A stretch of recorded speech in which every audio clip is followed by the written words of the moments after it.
Good day, this is Mr. K's, and this is 20.4. 20.4, we're going to talk about the Columbian Exchange. Now, what are we talking about with the Columbian Exchange?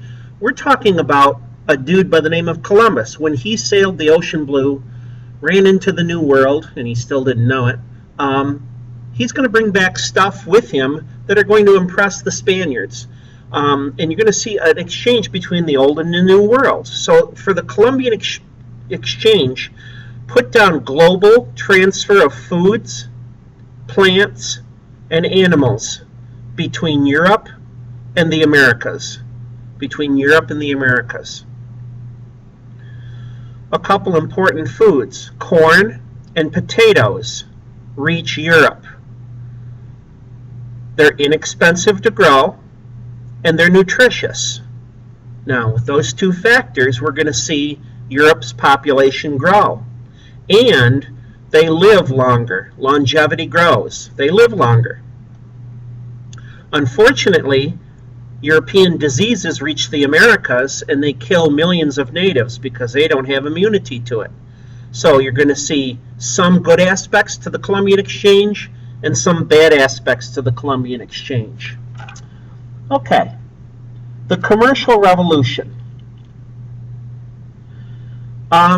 For that, you can put down business and trade practices in Europe grow. You can see private ownership of business. Okay? So, business and trade practices in Europe grow, and you see private ownership of business. That'll do. For new wealth from the Americas and growth of overseas trade changed economies of Europe. You're going to see them grow. New wealth from the Americas, like raw materials, and growth of overseas trade changed the economies of Europe. All right, the rise of capitalism.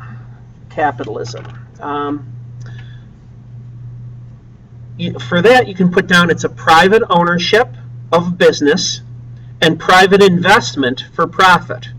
Private ownership of business and private investment for profit. Weren't businesses owned by people before this? Well, yeah, but the government might have controlled them.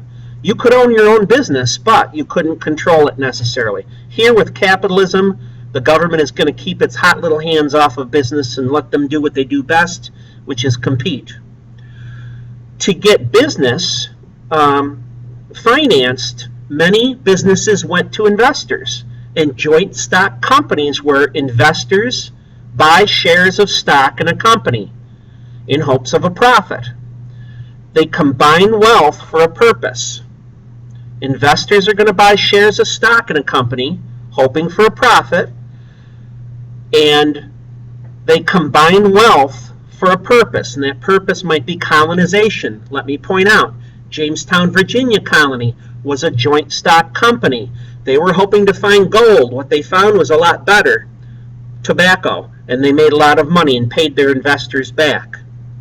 Mercantilism, that's the theory that a nation's power depended on its wealth. The theory that a nation's power depended on its wealth.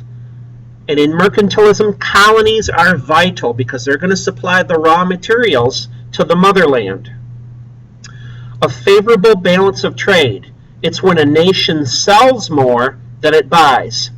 It's when a nation sells more than it buys. The Commercial Revolution spurred the growth of towns. The Commercial Revolution spurred the growth of towns. The rise of the merchant class and the creation of a national identity. The Commercial Revolution spurred the growth of towns, it spurred the rise of a merchant class, and a creation of a national identity.